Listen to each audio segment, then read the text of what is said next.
Hello again, and welcome back to the illegally cited Twitch stream. This is Jesse here, and this one's kind of coming out of nowhere because as of this last weekend, I didn't even know these events were going to be a thing. But if possible, I'm going to be trying a couple of event streams, E3 or the summer of games, whatever it's going to entail. This year, we're getting a couple of events this week. We're getting the Future Games show today, where they said between 30 and 40 different game announcements. So we'll check that out. They're encouraging co-streaming, which is what we're doing here. And then tomorrow, around 11 a.m. my time, I'm going to shift my work schedule a little bit, maybe take an early lunch or something. And Microsoft is having some kind of an indie showcase. And they said, the only thing is, I don't know how long that thing is going to be because they set up to like 100 games showing off, which is crazy. But I'm genuinely curious because, the indie games right now is where I see a lot of the innovation, where I see a lot of the unique things happening in games. I mean, there's bigger budget games that are cool, but, it's generally pretty safe. So I'm curious to see not only what's coming out for that, but also what potentially might be coming to Game Pass. Because Game Pass Ultimate, boy, if you have a Windows PC and or an Xbox console, Xbox One or Series console, Game Pass Ultimate, I'm telling you guys, I've said it before, but it's a damn good deal. And I would definitely recommend I would recommend checking it out because it's a great way, especially if you don't know if a game is going to be fully accessible or even accessible enough for you to play it. Let's say you're blind, let's say you're low vision, or anything else, and you just want to make sure that, or even if it's a game that you like, you're like, I don't know if I would get into this. But paying the $15 a month,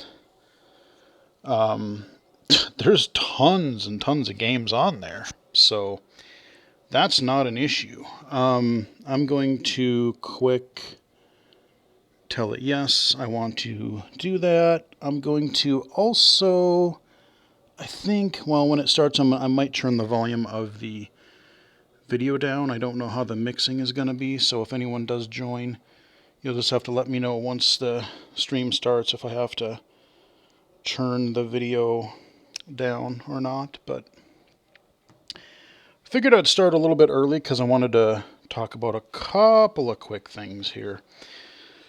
Yeah, it's been, as I said in my last channel update video, it's been a busy few weeks. This week has calmed down a lot for my day job, but it's still fairly busy. But, the last several weeks I've had a couple of really cool gaming opportunities, game accessibility opportunities, which I will hopefully be able to talk about in the near-ish future. As far as things happening, there's been quite a few game delay announcements, which, you know what, I'm kind of okay with because especially with Cyberpunk 2077 last year, everybody was hyped up for that game, or a good chunk of people were hyped up for that game, myself included. I wanted it to genuinely be good. I wanted it to play well. I mean, the thought of kind of a modern open world shooter RPG, yeah, sounds good to me. They are coming out with some updates here soon that I guess are supposed to fix some things, and they're still going to be working on updates going forward. I'm not even going to worry about playing it until I upgrade my computer, so probably won't be touching Cyberpunk for a little bit because the scalpers and the chip shortages and GPUs are kind of hard to come by, and so are machines with said GPUs in them. So, Yeah. But if anything good came of the Cyberpunk event, I think, or this launch, is that I think people are starting to realize, maybe we shouldn't release a train wreck of a game at launch. Maybe we should actually delay the game so that the game you get on a disc or that you download day one actually works. Novel idea. We saw it with Halo getting delayed till about a year later. We're hearing about games. The new, I forget what it's called, the new Arkham game got pushed back to next year. I just literally before recording this or starting the stream, I just heard that Back for Blood is delayed till October sometime, which, you know what, I'm okay with because it looked cool from what little, I played it for a few minutes, not really a lot because I really don't want to play with randos. But I watched a few other people stream it. I watched a few, kind of takes on the alpha. And, hey, if they polish it up more, I know a lot of people were kind of disappointed with those, I forget what those giant monstrosities were called. They said they were a little, they looked intimidating right away, but you could kind of cheese them a little bit. And then didn't really end up being too much of an issue. So maybe they'll figure out some mechanics with that. Maybe they'll, I hope to God they do consider some accessibility in the final version. Anything will help. I mean, I would love text to speech for their cards and the inventory and menus and all that would be great. Making sure to have the item and character outlines clear enough. Yeah, I don't know. I mean, Back for Blood got delayed. I was looking forward to it, but like I said, I'd rather have it delayed and come out good because I genuinely want it to be a fun game. And there's also going to be some other Warhammer 40,000, not Warhammer, but Warhammer 40,000. There's a difference. Warhammer is more of your orcs and those little goblin dudes. Warhammer 40,000 is this like future-y space marine kind of a thing, and I forget what their new game is called, but I want to say it's coming out in May. And that's supposed to be kind of a Left 4 Dead kind of a game, and even focused a little bit more on melee, as is the Warhammer Vermintide games that I have very, very much loved and streamed on the Twitch stream a couple of times. So I'm looking forward to that. And then I got an email today that I wasn't expecting. I think I might have heard about the game at some point, but I completely forgot about it. And as of today, there is a new game on Steam, on Oculus, Rift and Quest. It is called... oh, crap. Cosmo Dread. Cosmo Dread. And it looks to be like a first-person horror, very limited combat sort of a thing. But then I was reading through the Steam description, and I realized, oh shit, this is a horror game from White Door Games, the same guys who brought us Dread Halls. So that, my friends... that amped my interest in it considerably. So yeah, a spaceship sci-fi-esque procedurally generated dread halls. Sure, yes please. I'll get the crap scared out of me again. But yeah, I mean, if they're kind of taking the Dread Halls formula, making it sci-fi, tweaking a couple mechanics, like I guess you're supposed to have a crossbow as a weapon, but it's got very limited ammo, so you kind of have to choose what you want to do, and most of the time you're going to be running. I'm very curious to see what the accessibility is going to be like. I genuinely hope I'm able to play it because Dread Halls is still, it's a very kind of a straightforward, simple gameplay mechanical game, but damn is it effective at what it does. So yeah, I'm going to have to be checking that out sometime in the near future. Absolutely going to have to check that out. Cosmodread. But, kind of going back to things that are happening before this stream starts, the other thing that I kind of wanted to touch on, was, with the Cyberpunk and other games getting, buggy releases and things. Well, then there was this other story about Sony basically, not quite sure when, but sometime later this year is going to be basically turning off their storefronts, digital storefronts for PSP, Vita, and PlayStation 3. And that really sucks because, yeah, they're older systems, but if your future consoles are not backwards compatible, where you could just move them over to those stores, there's going to be some digital games that are lost. The video may be... What? For some user. What the hell?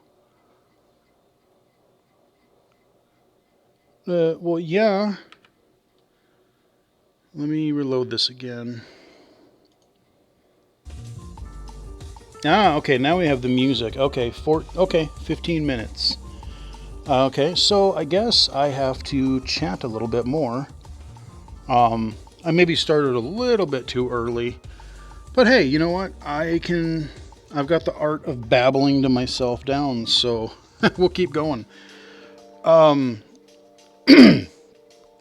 yeah, Sony is apparently getting rid of that store.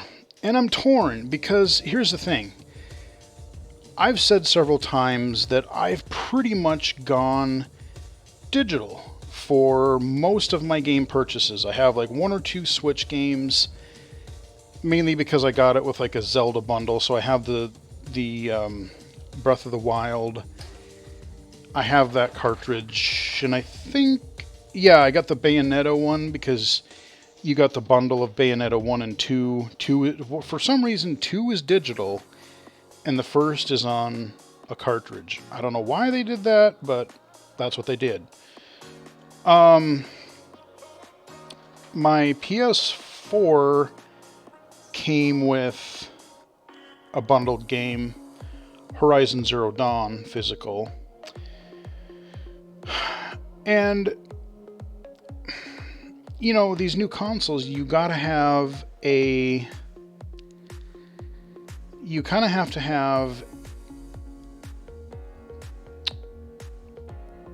like, when you put a disc in, it has to copy the files over anyway, and it's going to have to download patches off the internet, which are generally very large anyway. So the disc, other than validation, saying that you own it, has kind of become meaningless.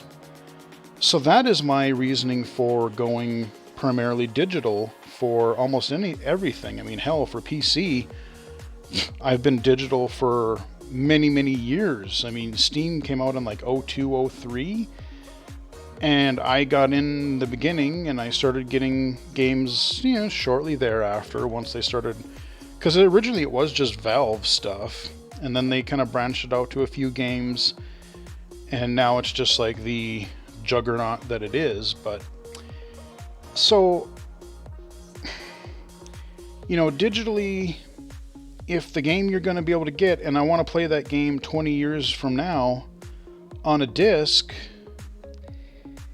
if the store is down anyway and I can't download a patch to make the damn thing playable, and the version that's on said disc is jank and buggy, well then I have a physically inferior and unfinished game. So that sucks. But on the other hand, there's games that are either digital only, or if you just buy them digitally, You have Nintendo being really stupid, in my opinion. PSA, by the way, if you're watching this, you have until March 31st to play Mario 35, the little Super Mario Battle Royale, which is cool, by the way. I suck at it, but it is really cool. And it is the last day where you can buy the 3D All-Stars collection. So you have Mario 64, Mario Galaxy, and Mario Sunshine all in one package. You know, they really didn't do much to them. But if you want those on the Switch and in portable form, Nintendo is going through with it, I guess, as at the end of March. They're yanking them off the store. And so, you know, and they've done it before. It's just stupid. So when Sony closes their Vita, PSP, PlayStation 3 store, there are games that you're not going to be able to re-download. So if you don't have them on your console, you might be SOL. And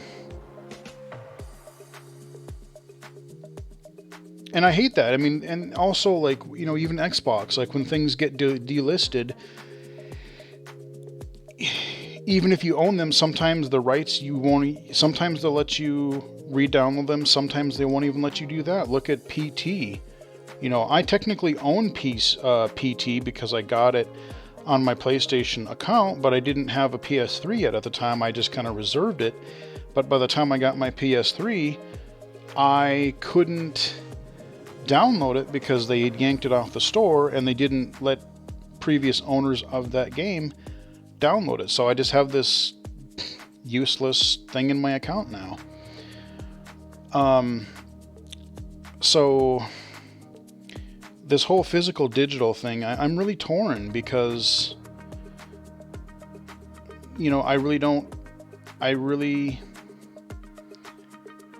have a problem with emulation if developers and publishers especially, you know, I understand there has to be rights and things for things, you know, copyrights and stuff, but if you're just going to make your games that people want to play unavailable, well, then that's on you. If somebody goes out and pirates the thing, well, guess what? That was their only choice to play the game anymore. I mean, look at that GoldenEye thing. Like, everybody would have loved it. You know, they could have spent a little bit more time and polished up the few rough edges on it.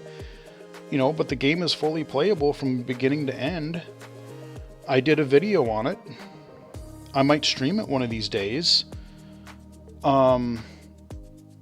Just a lot of these things never happen, you know, just due to licensing and rights. And look at No One Lives Forever. That game, a lot of people would love to see a reissue of that on Good Old Games or GOG, or even like a reimagining, remaster, something like that. You know, not New Blood. Why can't I think of the name of that publisher? Oh, man. I'll think of it later. But, you know, the guys that are remaking all of these great games, they're doing the System Shock, they're doing the Turok 1 and 2, they're doing all those, you know, many other ones.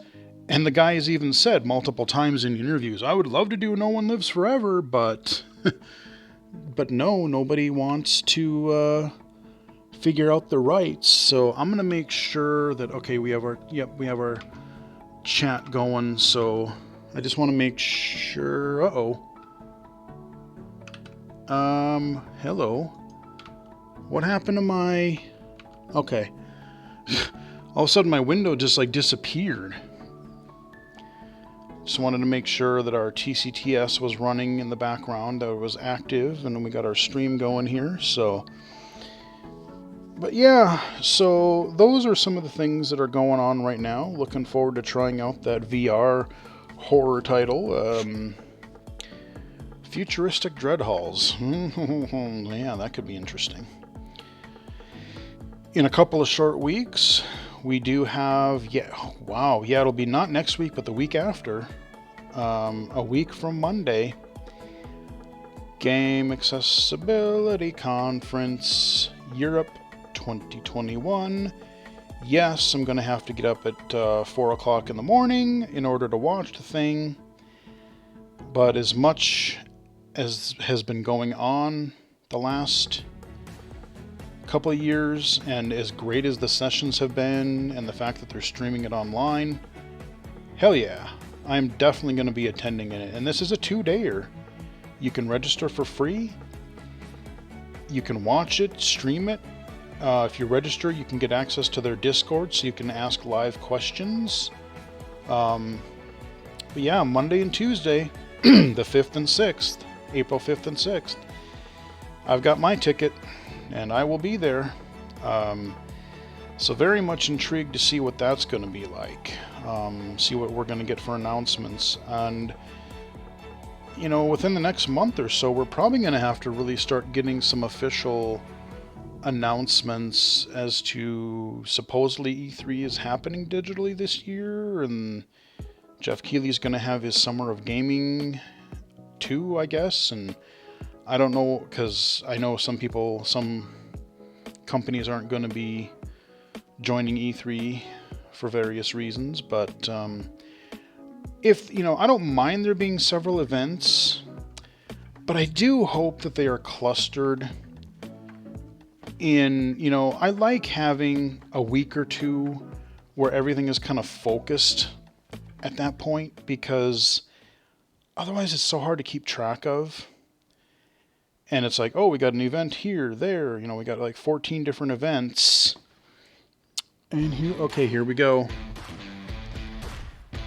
You better watch closely. Oh, yeah. The Future Games Show. But yeah, we'll have to find out. It's about to get exciting. We'll have to find out what kind of things we're going to be watching and finding out this summer. So we're getting all kinds of montage of game footage. I will do my best to try to read titles and stuff for you guys, but again, I won't guarantee I'll be able to do it effectively because the stuff goes so fast.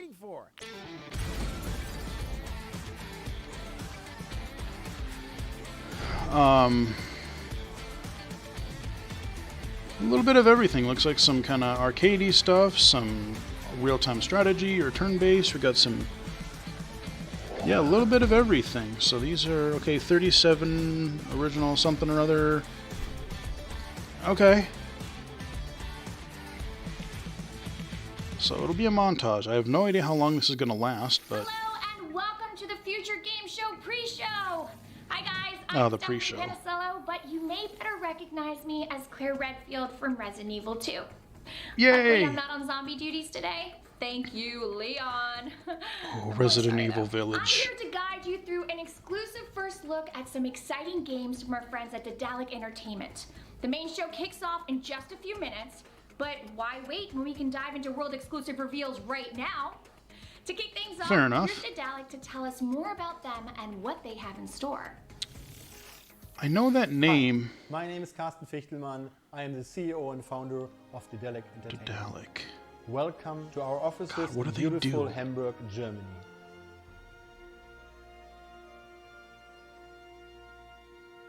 Our Alright. team is currently working from home, but I am in the office, alone. Daedalic is now in its 15th year as a developer and publisher. Over the course of this time, our studio has created a long list of original games, from classical adventure games like Edna and Harvey, The Whispered World and the Deponia series, to the tactical RPG Blackhearts and the interactive adaptation of Ken Follett's Pillars of the Earth. We are very proud of our work or the critical acclaim and awards that we have received over the years. And most of all, the fantastic support of our fans worldwide. Not typically games 2 years I ago, typically we play, first announced the types, that we but... will enter the world of Middle-earth with our new action adventure, The Lord of the Rings Gollum. Oh, Our goal okay. is to take this fascinating character and tell That's a story where I heard that these offers a new guys. perspective on this familiar tale while being faithful to the wonderful work of J.R.R. Tolkien. The game will be released in 2022. We are That's very right, that got excited delayed. to give you a first sneak peek at the end of this showcase today. Okay. Working as a development studio has also influenced our direction as a publisher. We understand developers and what matters most to them. That is why the teams we work with always have full creative control over their games, as we try to do our best to help them realize their vision. We are always looking for fresh and innovative new experiences, games that engage players in deep storylines like The Suicide of Rachel Foster, or challenge their strategic abilities like in Shadow Tactics Blades of the Shogun or Iratus Lord of the Dead, or connect players all over the world in fast-paced multiplayer action like Barotrauma, Witcher or Unrailed, a game that you can play anywhere with anyone all over the world on I don't think PC I've played and any of consoles these. via crossplay. We are excited to share with you what comes next in our journey. Today we will provide you a closer look at some of the games coming in 2021 and beyond, new reveals and surprises along the way. Okay. One of the most beloved games, Shadow Tactics, from Mimimi Games, is celebrating its 5-year anniversary this December. Shadow Tactics took players to Japan during the Edo period. With a group of 5 skilled I think this is specialists one of those who like fight on turn-based behalf of like the strategy Shogun sort of in a game games. that reinvigorated the hardcore tactical stealth genre. Yeah, okay, We're yeah. happy to announce our plans to return to Japan later this year. Take a look. So these games, they look really zoomed out, How do you do it, huh? so I don't know how visually Nothing friendly happened. they would I be. was forced to master my emotions at a very young age. Now, shall we begin? Let's finish this. Ready when you are. Ready, Aiko-san. Okay, we just got some kind of drawing artwork, and we got some writing going on here. We got some Shadow Tactics logo. Aiko's Choice. Okay. So it seems like an expansion or something. Alright.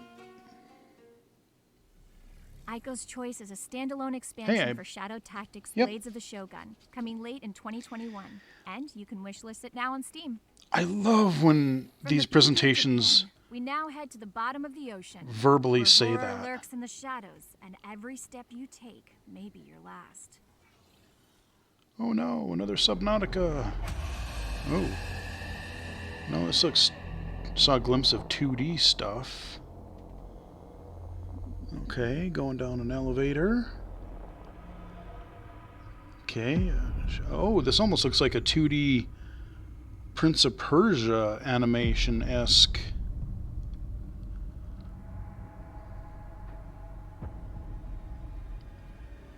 Situation going on.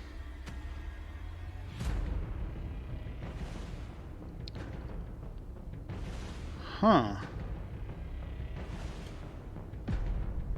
Probably like a puzzle action platformer kind of a deal. Yeah, this seems very, like the actions seem very kind of deliberate.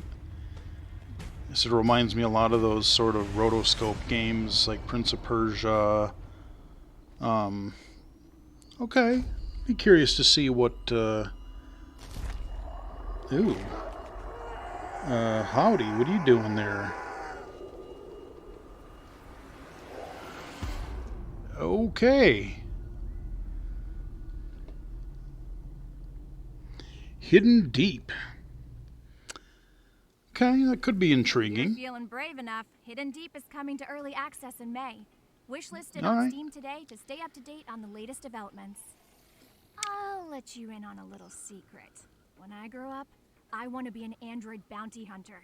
You know, fast cars, crazy weapons, and endless villains to use them on. Luckily for me, this next Sounds game all makes right. all those dreams come true. Ooh, okay, what do we got here? Disputes keeping you up all night. Do you want to love good? Hi, my name is Maciej. I'm the lead developer of Dark Lord, and today I will show you one of the missions from our game Glitchbang. You'll get a sneak peek into the second episode, where 3 factions fight for domination. Brainwashed Haven't even auto heard of this fanatics, game. an anarchistic biker gang called Reapers, and working-class android rebels known as the Plague. Oh, okay. Overhead, kind of original Grand Theft Auto 1 and 2 The police style. already knows that something's very wrong on the streets of Baltia. Roadblocks and bounty hunters might soon show up. But if everything goes well, we'll see this contract finished. Kind of earning looks some washed extra out. cash I don't and know if perhaps that's a new tech. a graphic effect English your or character progresses through new modules. like that everything give you looks. new hacks, new abilities, and passive stat increases. It allows you to mess with pedestrians, gang members, and police officers in all sorts of ways. Instead of fighting solo against a group of enemies, it might be a good idea to start up a fight between gangs and police.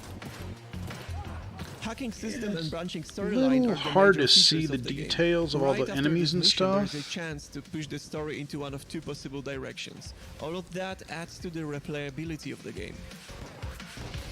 I like the idea. I hope you enjoyed this short presentation and keep an eye on our Steam page and Discord channel for more updates in the future. To prepare yourself for cyberpunk carnage and sandbox action across multiple cities, you can wishlist Glitchpunk on Steam right now. Dedelic Entertainment is well known for their point-and-click adventure pedigree, and our next game continues that tradition. So open your inventory and prepare yourself for a brand new announcement. But I suck at these. World premiere. Ah, okay. World premiere, point and click. At least we know what kind of game it's going to be.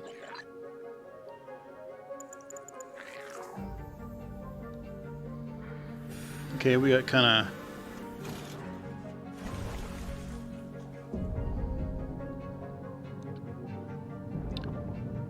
very stylized.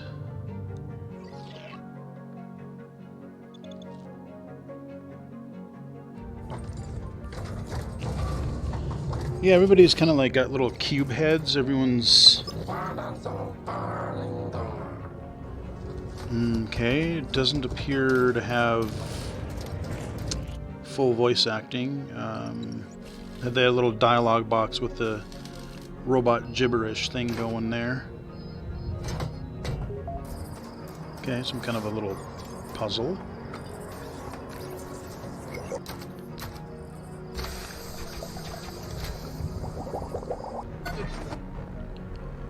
Kind of an audio playback thing, a little handprint scanner.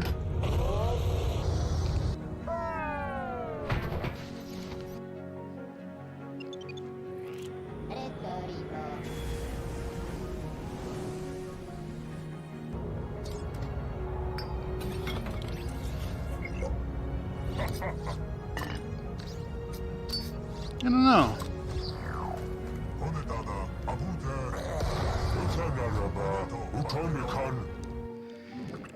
Yeah, okay. Life of Delta. I don't know. That beautiful sci-fi adventure is coming to PC and consoles early next year.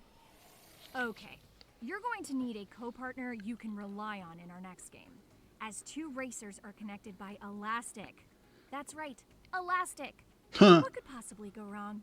Let's find out in this announcement. Shenanigans.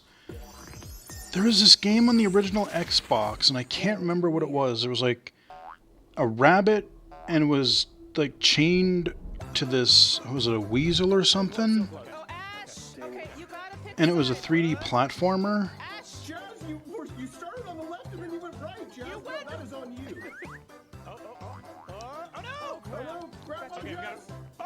Oh god, this looks just... So it's vertical split screen, platformer... Oh, okay, oh wow. So they're using the elastic to kind of like slide down a pipe and get through different obstacles, and oh wow, man, this looks just insane. Serious biz now. Alright? I'm a serious bumblebee here, yo. I don't know about you. There we go. Things are happening so fast it's really hard to comment, but This looks just like insanity. I couldn't read it quick enough. To watch the full video, you can check out the Stumped YouTube Fling to the finish. Okay. Finish releases in the second half of 2021, and you and your friends can wish-list it on Steam today. Oh god, that just looks bananas. Imagine a strategy game designed by medieval monks. Yeah, medieval monks. I bet you weren't expecting to hear those words in today's show. This game is one of a kind. So let's take a look. The mergence of medieval Fling to the finish. That looked interesting. to how we misunderstood the Middle Ages. Pourquoi les escargots combattent les chevaliers? Why do rabbits have swords and fight against dogs? The thing is, these illuminations are not decorations. Ce sont des vestiges d'un ancien rituel, le rituel que Bunch of concept art and kind of game studio snapshots and stuff. Oh. Oh, is that what the game looks like? Oh, interesting. It's all hand-drawn art. Huh. That's kind of neat looking, actually. I have no idea how to say that. Let the battle commence. Inkulinati hits PC later. Yeah, in what she 2021, said. So make sure to get it wishlisted on Steam. Huh. We revealed the first details of Lord of the Rings Gollum at the Future Games show last August. And today, we're excited to take our very first look at gameplay from Lord of the Rings Gollum.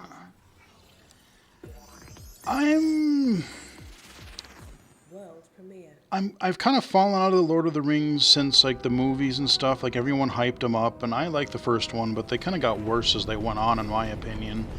And I've read the books. The Hobbit was a good book, but so is Gollum going to get the Hollywood voice actor? Don't look at us. The precious is gone.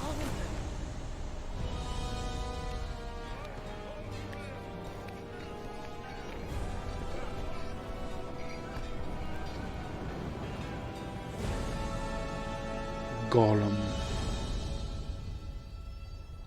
And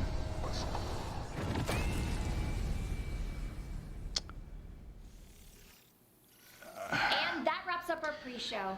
Okay, I have an From issue Japan to the darkest corners of Middle with Earth, that. I hope you've enjoyed these sneak peeks and reviews. They said that was a gameplay premiere, which I consider bull honky.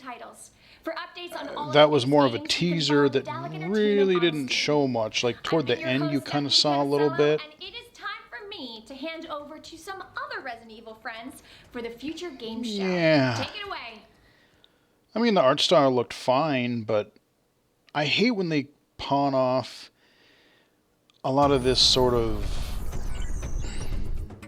like, oh, it's in engine, but it's not actual, like a prolonged gameplay sequence. You know, even if it were like a 30-second gameplay sequence snipped together, that would be fine, but that was not gameplay very much.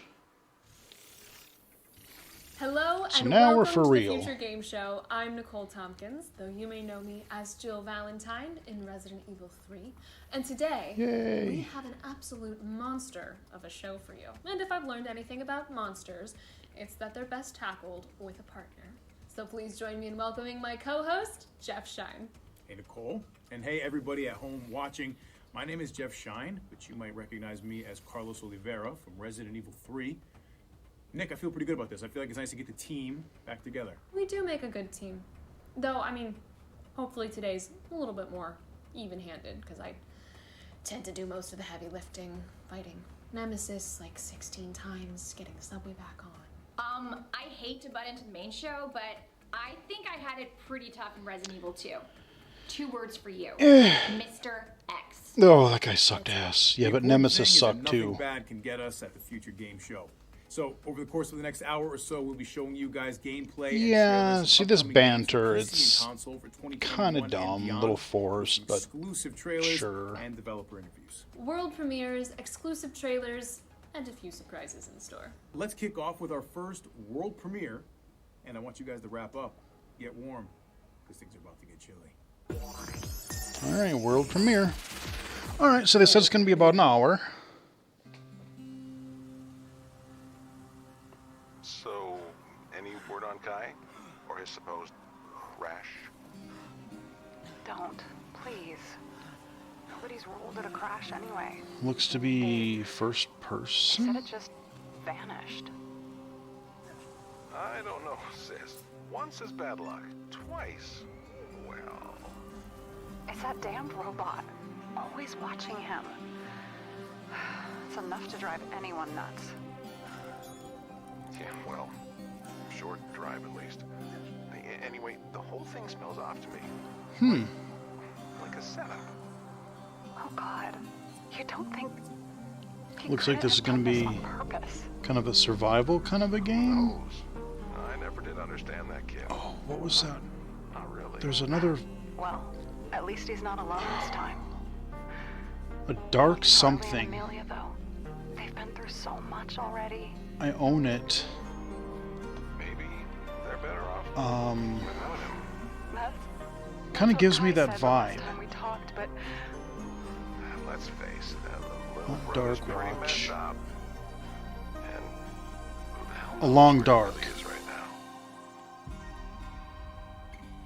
now. Okay, Arctic Awaken or something. Okay, that could be interesting. I wonder if it'll be kind of like a Firewatch thing, or more focused on story or survival.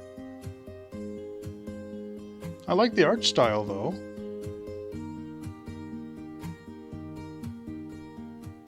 Hi, I'm James Simpson, director at Goldfire Studios, and we're working on a game called Arctic Awakening. Arctic Awakening. is Okay. an episodic narrative adventure game Ooh. about the survivors of a plane crash in the unforgiving Arctic winter. Their story is one of survival, friendship, self-discovery, and the mysteries they encounter along the way. This could be good. The year is 2062, and you play as Kai, an ex-Navy pilot who has retreated into isolation after recent traumatic events upend his life. He now finds himself in unknown territory with a missing co-pilot and only an AI drone to keep him company. Today, we're really excited to share this exclusive gameplay from shortly after the crash. Kai is desperate to find Donovan, but the AI drone isn't about to let him just wander off into a blizzard without first starting a fire.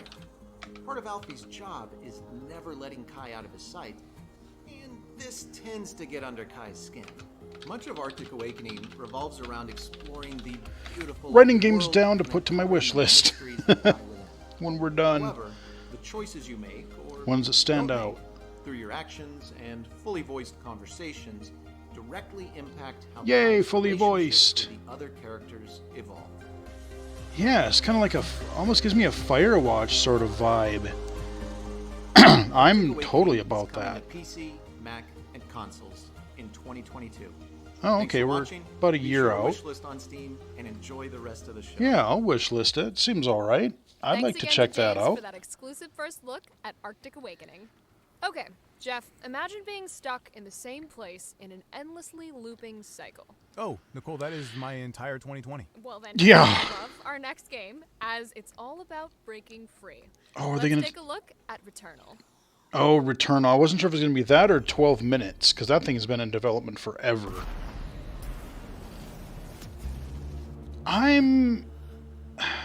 Hello, I am my name's Mikhail Haber, genuinely and curious I about am this the game. Biz Dev and Marketing Director at Housemarque. Currently, we're working on Returnal. Returnal, in a nutshell, is a fast-paced sci-fi shooter with roguelike elements. And as a new addition to Housemarque, we're adding a layer of narrative storytelling. That can't be here.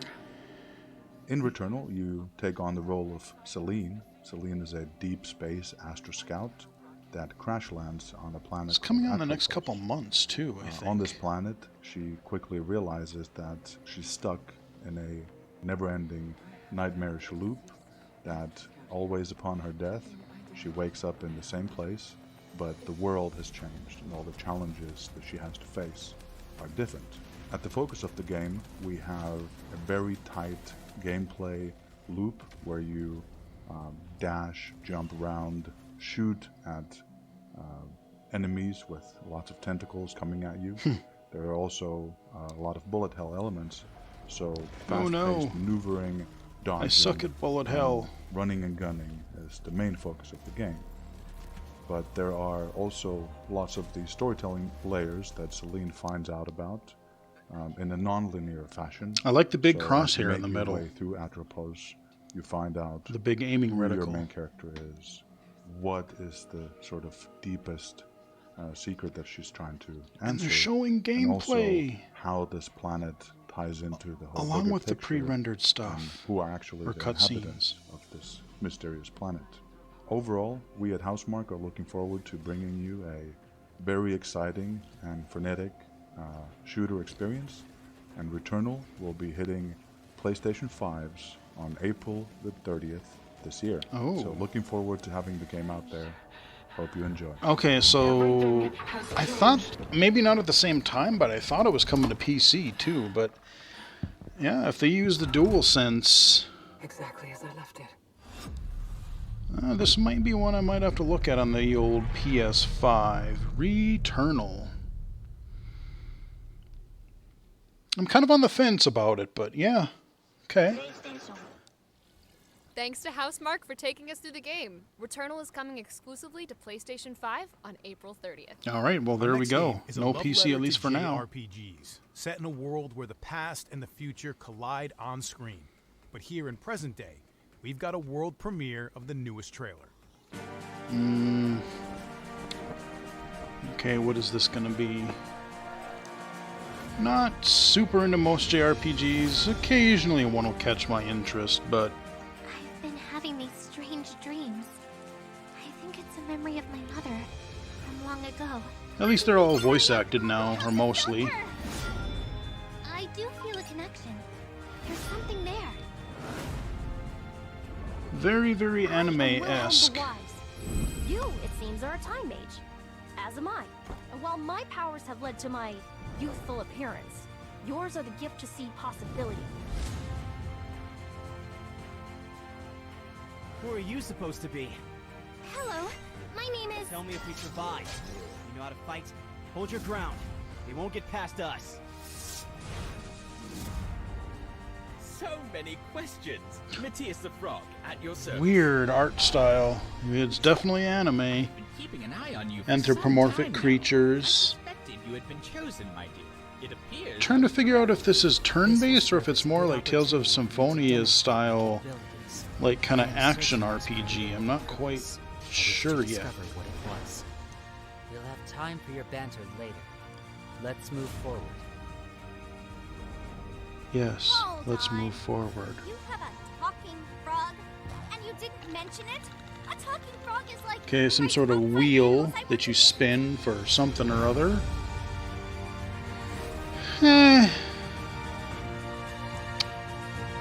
Not really my jam, but, you know, I mean, if it gets amazing reviews and depending on what the gameplay style is actually like, you know, I mean, I'm more open to RPGs than I used to be because I have played a few of them. So we'll see. They said Trials of Mana. I gotta play that one of these days. Okay. Chris Tales is coming to Tales, consoles and PC in July this year.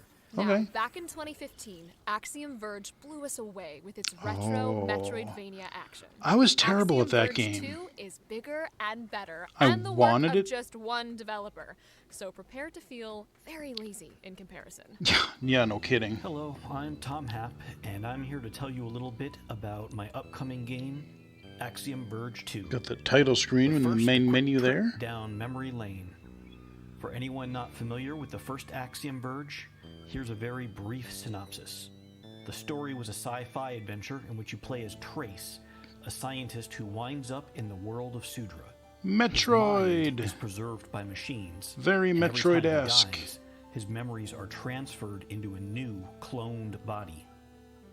It's a love letter to some of my favorite games growing up, including Metroid, Blaster Master, Contra, and many more. Yeah, you're speaking my language, son. When I crafted the story, I made sure to think deeply about the entire universe of Axiom Verge.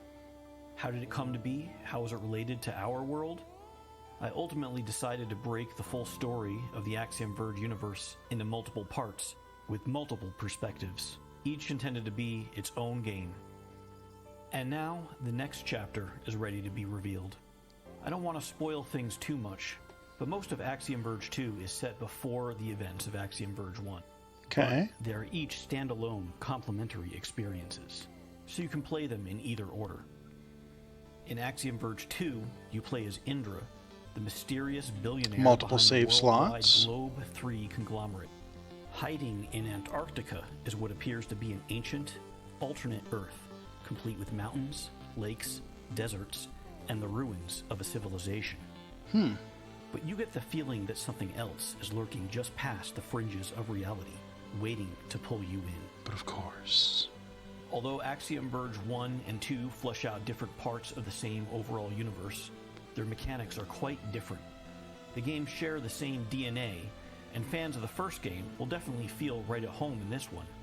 But make no mistake, this isn't just an iteration of the gameplay you saw in the first game. Lots of It is a gameplay. complementary piece of the overall puzzle that is Axiom Verge. Some levels seem a little bit tricky Now, for it would be contrast, but customary in the developer commentary to go into lots of detail about all the new and different mechanics and introduce new enemy types, bosses, and weapons. But I'm really hoping to avoid spoilers here. Even mentioning that there are spoilers is itself a spoiler. Mhm. But one thing that has not changed is that there are tons of hidden areas for you to explore and mysteries to find. So if you really like the feeling of figuring out deeply hidden secrets, yeah, I think this, you'll I love mean, Axiom it's Verge 2. kind of okay, Be but sure to keep an eye out for Axiom Verge 2 when it launches on the Epic Games Store and Nintendo Switch Ooh. this spring. ooh, okay, coming up soon. Thanks again to Tom for that guided Yeah, tour. some of the Axiom Verge contrast 2 in some of is the due out on areas, PC and Switch even in the later first in game, were a little 2021. bit difficult. This Having an next game ability is to what I'm all dim the about. backgrounds would 60 be helpful. ninjas enter. Only one ninja leaves. Are you Wait, gonna what? be that one ninja? If I study this exclusive gameplay, anything's possible. Behold, Naraka Blade Point. Okay, I don't know anything about this. Is this some sort of like ninja battle royale?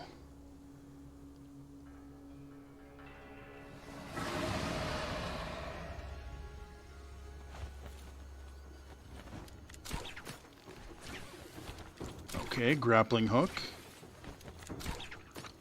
I like where this is going so far.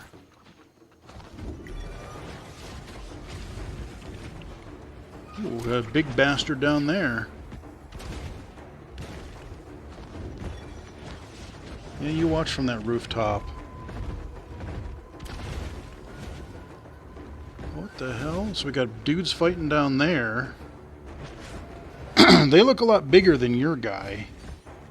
I'm trying to determine exactly what this is. As if this is like a single player affair or... Okay, we drop down, cut some dudes.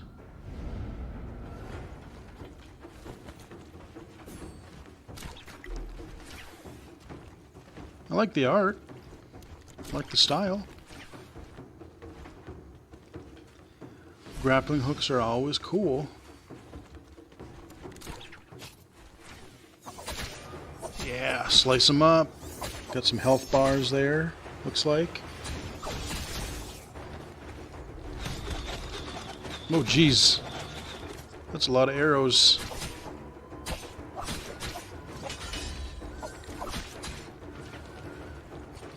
Huh.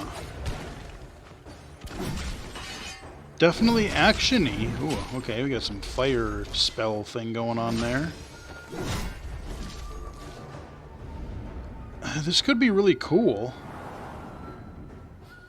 I don't see it as like a Dark Souls kind of a thing. I think it's... I'm not entirely sure of how this works, but it looks cool. It looks fun. It's definitely one I will keep on my radar.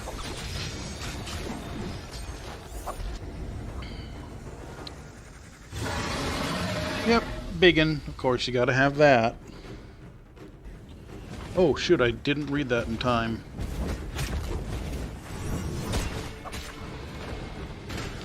Coming out soon, though.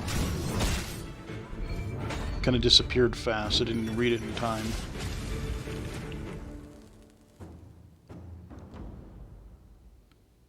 Okay, that was a weird... Naraka Blade Point is developed by 24 Entertainment and is due to grapple hook onto PC this coming summer.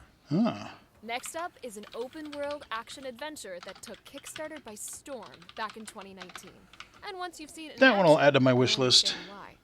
Here's Weston Tracy with an exclusive new look at Savior. Oh, I think... Hi, I'm this Weston, might be one I director of the kickstarted. upcoming action-adventure game Savior. In Savior, you play as Sam, a stranger with no possessions and no memory. Definitely As you 2D explore, Castlevania-esque, it discover looks your like. origin and your place among the characters you meet. You'll have to either battle, evade, or persuade your opponents into joining you in order to rebuild the broken world of Arcadia. At its core, there are three things that make Savior special. First is the combat system. It was inspired by playing years of Punch-Out on the NES. Ooh. So you and many of your opponents have the ability to strike, dodge, and parry, which adds realistic strategy. Almost looks like a... Opponents like strike a Prince of fast, Persia they all telegraph their strikes, style so you learn combat. their attack patterns and Looks shoot very your best deliberate. over time. The early enemies don't block so well, so you can kind of button mash your way through. But as you progress, you'll need to watch for telegraphs and time your dodges, blocks. Yeah, this looks really neat. Things get dicier when two I'm trying to remember if opponents this attack is the at one I once. They'll kickstarted. always try to surround you, and it's best not to let If it wasn't, I've heard about it on, Next I is think. movement. Sam runs and jumps like many other 2D action game characters, but she does much more. With our addition of parkour, especially the ledge grab, Oh, yeah. she bounds through the terrain with a unique and satisfying fluidity. I love the look of Dozens this. animations and movement commands make movement a standout feature. Just running around is fun. Arcadia is a land divided. The Chosen have lived under the rule of their deity for 1,000 years. They are led by the laws of the Creed, which dictates all areas of Arcadian life, especially the punishment for doubt or challenge. Any who oppose the Creed are banished and dropped into the depths of the planet. Oh, They are lovely. known as the Fallen. But the Fallen survived their banishment.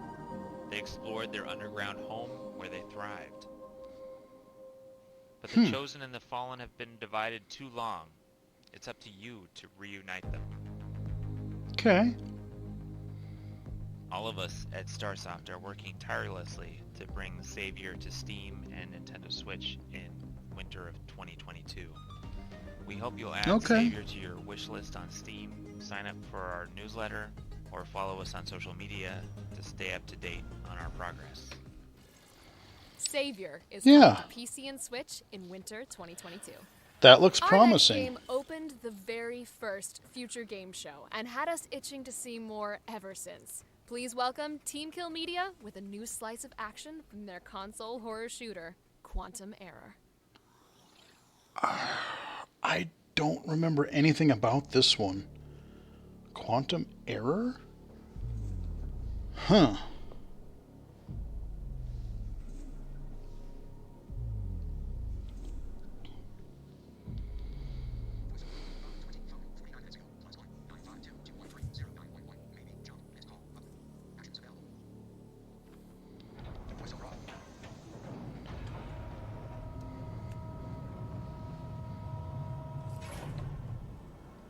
First-person shooter.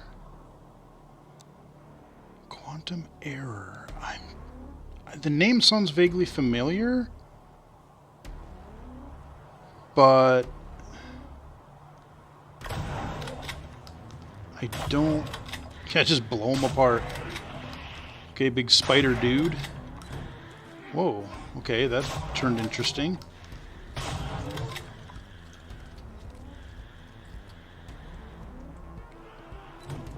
Okay, now we're interesting. So, I guess you can toggle between first and third person? Is this... It looks interesting. I mean, the gameplay looks fun. Okay, we get another... Oh, okay, yep. Blast the hell out of them. Okay. Yeah, so it looks like you can either go third or first person. You can aim down the sights. You can, like I said, toggle. Got a vehicle section. Almost looks like a really...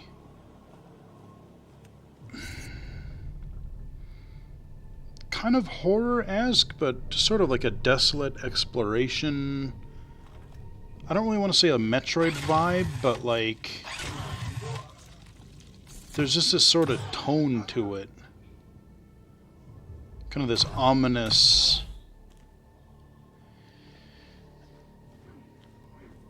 Yet, I don't know. I don't know if it's really like how much action versus survival, sort of like how much ammo scarcity there will be. God, you get some weird looking... I don't know what the hell's going on with these enemies, man. There's some weird looking dudes in this game. Weird looking enemies. Got like these weird spider things. You got these zombie-esque, like weird, just all kinds of just ugly looking monstrosities that are... Huh.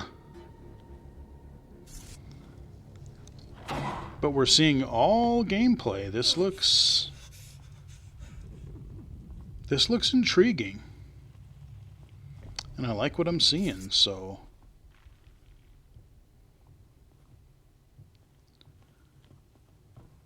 Oh, is he dragging the body? Is that what's going on? So there's some stealth. Yeah, yeah, kind of part horror, part shooter, maybe a little bit of survival, I'm thinking.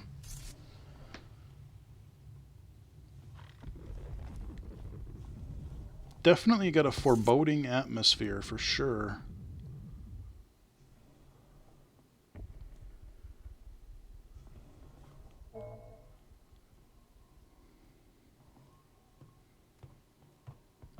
And something's gonna bust through and it'll end the trailer going raw. You know how that's always how these end. Just weird weapons too. What the hell kind of... Wow. That is a giant ass gun. Quantum Error. Huh. Oh, is this not one that was going to be PlayStation exclusive? The terrifying Quantum Error, which is coming to PS5, PS4, and Xbox Series X and S. To see the extended cut of this demo, okay, check so... out Games Radar tomorrow. Okay, the next exclusive so no trailer PC. is unlike anything you've seen before. It's a playable metal album where the action brings the lyrics to life. Here's the newest trailer for Of Bird and Cage. Oh. Product not yet rated. Okay, another musical game. I was wondering if it was going to be Metal Hellsinger. Yeah, I'll probably have to check that last one out on the PS5.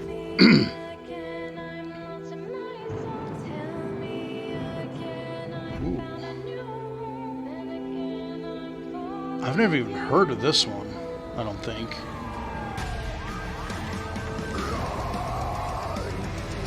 Oh. Okay, first person. Okay, we're trying to unlock the door, or jimmy the door open. What the fuck? The forest's green. The sky's white. Dude, I am very intrigued as what's going on in this game. Okay, we're fighting dudes, melee, first person. Swimming, or something. What in the hell is going on in this game? But it looks cool. I want to know more.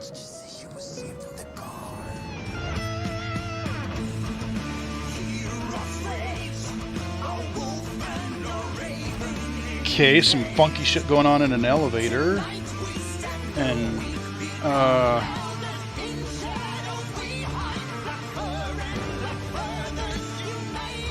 there's so much going on. I'm... And it's gameplay. But I'm not really making sense of... There's just a bunch of random shit going on, and I don't quite understand. I'm not really meant to, but... We can exclusively announce that Of Bird and Cage launches for PC on May 20th, and PS4, Xbox One, and Switch later this year. I'm so adding that to my wish list. Now on Steam. Hell yeah. Our next game. I need to know more about power that. Of cooperation. Like when I fight Nemesis and you shout advice from a safe distance? Yeah, I'd say it's pretty much exactly like that. Here's Joseph Fares to tell us how you'll be teaming up in the new adventure game from EA Originals, It Takes Two. Which is either out now or out, I think, tomorrow. I know I've seen the quick look for Giant Bomb on this. It looks interesting. My name is Joseph Action platformer that's really bizarre and it's co-op only. Writer-director at Hazelight Studios. And Brothers: A Tale of Two Sons, A Way Out, and now the new game coming out March 26th, It Takes Two. Oh yeah, tomorrow, March 26th. Actually, what we do at Hazelight is actually quite unique. What I mean by that is that we're creating co-op experiences that are written and designed from the beginning. I don't like that book that guy. From what I've seen, he just sounds dumb. But everything else looks cool. Like in a narrative way. These are not drop in, drop out, which means that we can create unique experiences and unique stories that's very... there are situations in this game, I would say, that almost have a physical connection to the player as well. It's also something I think is underestimated what you could do creatively. It's getting great How reviews. come you get all the cool gadgets? Because I'm cooler than you, Cody. Sometimes the connection could be metaphoric connection, like we have a section where you're playing as a piece of magnet. That's a metaphor for attraction. So whatever happens in the story will be reflected in the gameplay.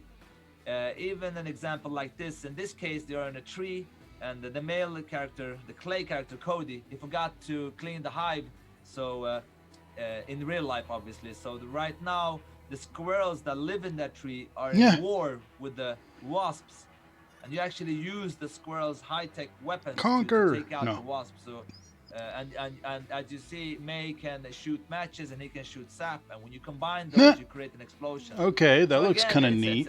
It's a unique mechanic for every character that kind of connects to the story. That's why I keep saying whatever you meet in the story, whatever happens, you'll be playing it. This is just some example. What you're seeing here, Yeah, it's gotten very good reviews so far from the few that I've seen. Giant Bomb didn't like it too much, but I think it was more the story. I'll talk about that later. But people are loving the gameplay. So I guess it's about this like divorced couple where they get her daughter finds out and she cries on the doll or something, and then their parents turn into these dolls if you play it online. It wouldn't be fair that have because your to friend can play with you work in together. The couch, this person have to pay double the price. You know what I mean? From that perspective, Friends Pass came up because it makes sense. It's a logical decision. Yeah, you feel that? I can't say it. You like? What is wrong with that guy? It's gonna be such a wild ride to play this game. It's gonna be such a unique experience from the beginning to the end. Kind of surprised they're concentrating on this game so much when it's out tomorrow. Some reactions. I mean, it is unique, so to be fair. Because I know there will be definitely some really cool reactions, especially on some scenes, and especially one scene that I think is gonna be quite special. You feel it? All right, so the game is coming out on March 26th. It will be on, let's see now, PS4, PS5, Xbox One, Xbox X, Series X, and I don't know. But not Switch for now. We don't have any plan for it now. Who knows in the future, maybe. But yeah, if there's a Switch Pro that can actually run the thing. Yeah. I think it might be out on PC too, but I'm not positive. You'll be able to take advantage of Friends Pass when It Takes Two launches on PS4, PS5, Xbox One, Xbox Series X and S, and PC Oh, tomorrow okay. on March Yep, 26th. and PC. Okay. Our next game is like Cyberpunk meets Sherlock Holmes as you crack cases in virtual worlds. Are I'm you bad ready at to play Digital detectiving. Detective in Game Deck? World exclusive or premiere. It's a strange profession. Game deck. You're neither a player nor a detective. You know the rules and how people break them. How they leave a digital trail.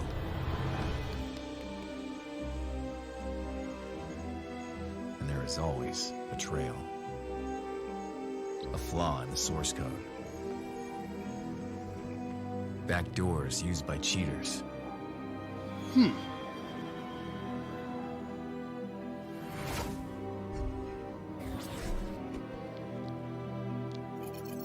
Anonymity skins, used to cover up unpopular activities. All can be found. All can be traced. With a lot of skill Seems like a neat idea. and a little bit of luck. Not quite sure. Sometimes more than a little. Because What- there are surprises, even for a game deck. But in the end, It's a lot of just cutscene. I your don't eyes know on what the the prize. gameplay is like. the trail never gets cold. And so the game is always on. Huh. Okay, game deck. Well, it's coming to Steam, and maybe I don't know. It just depends on what I didn't really get a lot about the gameplay. The premise sounds interesting. I like that, but Game Deck is coming to PC September 16th, 2021. All right. And you can wishlist it on Steam right now. fair enough. Nicole, question. You think you got what it takes to be a firefighter? Yes. You want to maybe test those skills out in a game before trying anything dangerous? Also, yes. Well, then let me Yeah. introduce you to Ember. I own this. This is out on Are you ready to PC. join the gig economy? Become your own boss. As a I don't remember if it's on firefighter, early food delivery access person, right or now, a but I courier, picked it up because it looked Ember hits interesting. consoles Okay. So yeah, it's first person. with cross-play functionality. Okay. Yeah, it's installed. I gotta look at this. I just have not gotten around to it yet. Rescue together. Because it kind of seems like, you know, Escape Kill It With Together. Fire or just any number of these games that are sort of just wacky. Deliver together. And I can get behind Fight that. together. And salvage together. Risking your life for money has never been more rewarding. I love that so many of these games, again, I've said this before, but just the fact that we're not going for photorealism. Ember, launching summer 2021. Going for style. And I Ember much is appreciate out now that. on PC and Stadia and is coming to consoles later this year. Yep, out now. It's in my Our library. next game takes one of the best detective adventures of recent years and makes it prettier and puzzlier. Yes, that's a word. Than ever before. No puzzles. This I'm bad is at Kathy puzzles. Rain, the director's cut. Unless it's Tetris. Hi, I'm Ariel Siegel, and I am delighted to be here at the Future Game Show to talk to you about Kathy Rain Director's Cut. I've never even played the This is a game first that one. excites me a whole Or lot heard of it. because, well, first, I play Kathy in it, but also because the Director's Cut is an even better version of the original game that launched in 2016. Okay. For those of you who So have is been there an missing I out, suck let me fill mode you for in on the people who aren't good details. at puzzles? So, Kathy Rain is a point-and-click adventure set in the 1990s. It's the story of a strong-willed journalism major, that's me, who is forced to confront her troubled past as she investigates the mysterious death of her recently departed grandfather. I don't think I know. Armed with her motorcycle, a pack of cigs, and a Anything notepad, about Kathy this. delves into a local mystery surrounding her hometown that takes her on a harrowing journey of emotional and personal turmoil. Kind of looks like it'd be hard to. The I could Director's Cut overlook. features an extended story with more puzzles to solve and new areas to explore. There's also an expanded and remixed soundtrack, cool new bike designs to unlock, controller support, and more. It's been almost 5 years now since Kathy was first shared with the world, and we've taken everything we've learned to give you the most complete realization of Kathy's journey yet.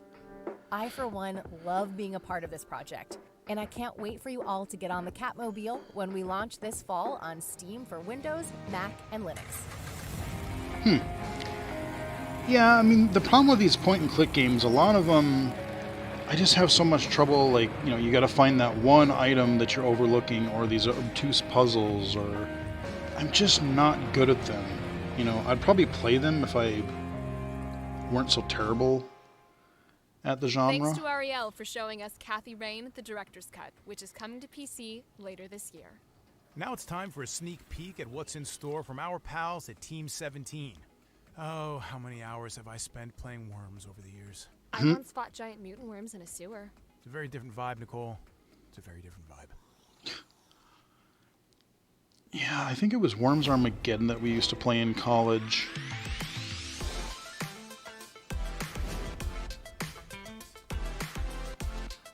Okay, what is this?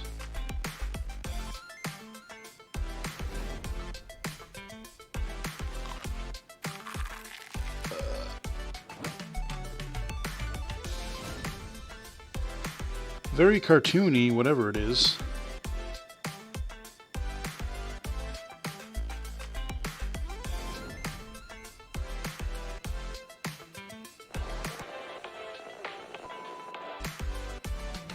I'm not entirely sure what the heck is going on in this thing, but it looks rather chaotic.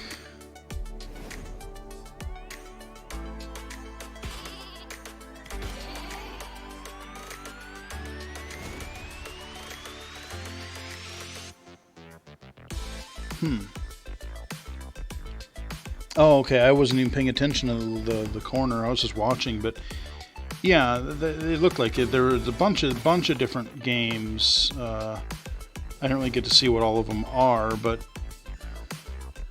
okay, this one looks like a third-person hack and slasher kind of a thing. This one looks dang it! I just looked at the thing. I was going to look at the title. I'll have to go back and review that off camera, see what that one was, but I'm not quite sure what the heck is going on in a lot of these games, but that third person one kind of caught my attention. That's sort of one of the more interesting ones, I think. Boy, this looks pretty Animal Crossing-esque. Oh, that's that Hoke, yeah, that's like a...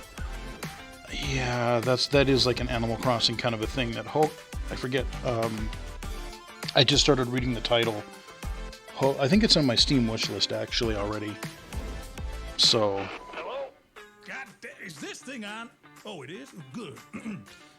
This is the cult leader. I'm interrupting this broadcast to invite you all to submit your application to become my new cult architect when Honey, I Joined a Cult enters Steam Early Access. Honey, I Joined a Cult. That's a pretty great name. Not gonna lie. Dangerous organization. In fact, we're all about the same sex. Yeah, okay. Really bad pun. Join the inner circle when Honey, I Joined a Cult comes to Steam Early Access. Interruption in. I wonder if these guys are the same ones that did Prison Architect, because it really looks like that vibe. That was a collection of games coming from Team 17 over the coming weeks and months. For more info Fair on enough. Check out GamesRadar.com. Okay. 15 games in, and we finally get to fight some zombies in Back for Blood. You up for some co-op play, Jeff? Zombies. No, these are looking a little faster than what I'm used to. Yeah, you're right. Lucky for me, I've got developers Turtle Rock to show us the game instead. And I'm pretty sure, like I said, I read just before this, I'm pretty sure this got delayed till October. Which is okay. Again, we talked about it at the beginning of the stream, but I'm very much looking forward to this. To my happiness. Everyone ready? Follow my lead if you can keep up. Just try not to do anything stupid. I'm sure they'll have more like betas and stuff like that throughout the year I'm too. Ann Papp, and I'm the executive producer at Turtle Rock Studios. Right now we're working on Back for Blood, which Yay. is a first-person co-op zombie shooter that takes place after a catastrophic outbreak where most people have either died or have been infected by what we're calling the Devil Worm. In this game, you're part of a group of veterans that we refer to as the Cleaners, who are ready to take the fight back to the zombies, which we call the Ridden. Oh yeah, God, this just looks so... Actually, this... I think this is one of the levels that we could play back when it came out. I think that some of this looks familiar. This is alpha footage that stars 4 of our 8 Cleaners. Yeah. We've got Walker, Evangelo, Hoffman, and Holly. And as you watch the footage, you're going to see that we have a lot of different kinds of Ridden. We've got some base special Ridden, like the Tall Boy and the Stinger, and then there are also mutated versions of them as well. But we've got something that's especially special for us that we're very much into and very excited about, and we feel that this is bringing something new to the genre. We have our Ogre. He is this massive mutated Ridden. Yep, I remember seeing that footage, and this is what people complained about. Going to face off against this tanky It looked character, cool, run but away and face him when you're better equipped. I guess it wasn't as effective. Okay, yeah. Yep, this is footage that we saw from that original unveil. Because I remember watching this at least 2-3 times going, man, this looks great. We've got the elements that you want out in a cooperative zombie shooter, so you can gather up with your 3 friends and you're going to be taking out a bunch of Ridden. But we're also adding some roguelite elements with our card system that's actually pretty cool. I'm not They sure I'm going to provide like different spin that. on The it and cards... provide even more replayability to the game. So we should definitely talk I about can our game see director that. as well as our card system. You're going to be familiar with how we start off this game. You're going to start in a safe room with 3 of your friends, and the game director is going to play what we call corruption cards.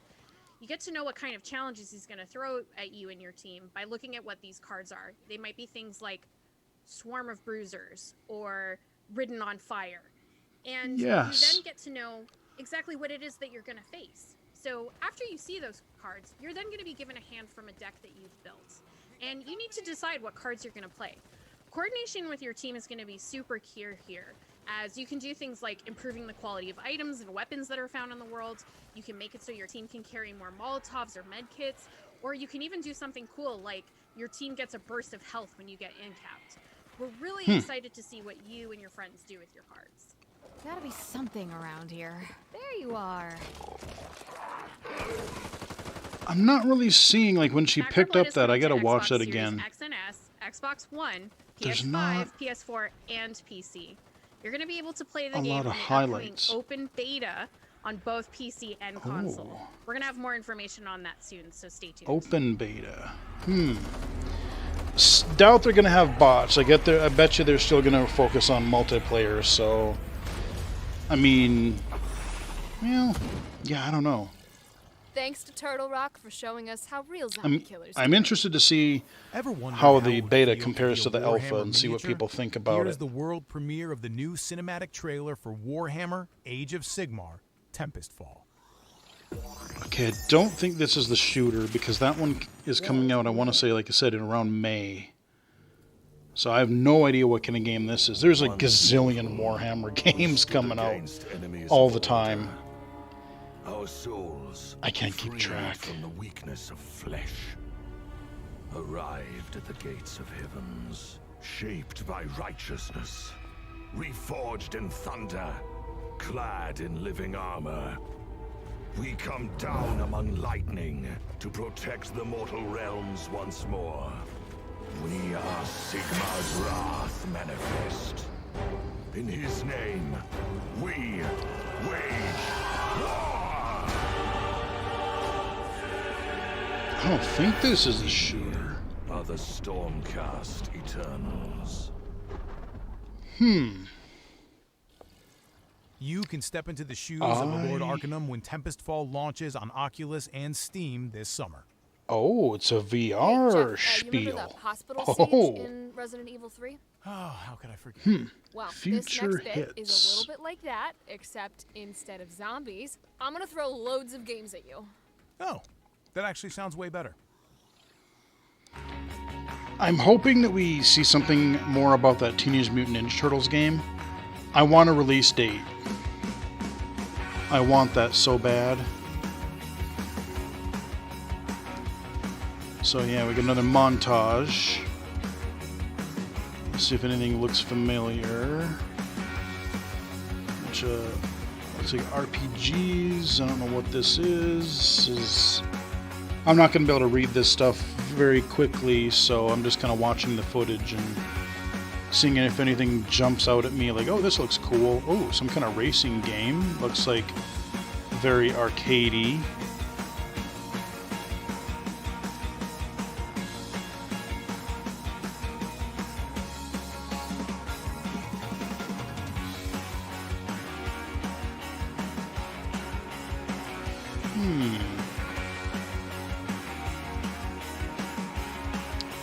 They keep showing that guy. Oh, I forget. Yeah, I've seen that game before. Kind of 2D adventure style. Wild West sort of a game. What is that? Huh. It's like a first-person shooter?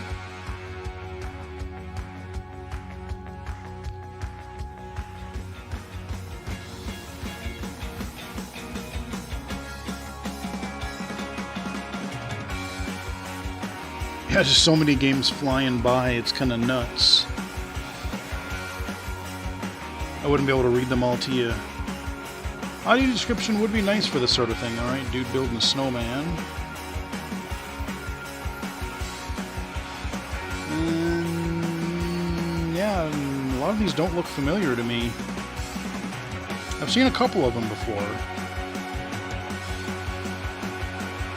Yeah, there's a lot of games. Huh. For more information on all those great games, make sure to check out GamesRadar.com. Fair enough. Now, if you're looking for something more melodic than the sound of Jeff's voice, you should check out our next game, The Longest Road on Earth. Bonus fact, this trailer contains an exclusive performance of one of the tracks in the game. Enjoy. Okay. I've been walking for a while, there's 100 miles left. Oh, gee, I'm going to get copyrighted now. 100 miles left. Thanks, guys. On the way, gotta try. Dream of baby feels alright. So, I'm trying to figure out I've been walking for a while, there's 100 miles what left this to go. game is. 100 miles left to go. Oh, oh. I've been running out Kind of a time, neat there's song. 100 miles left to go. 100 miles left to go. Oh, oh.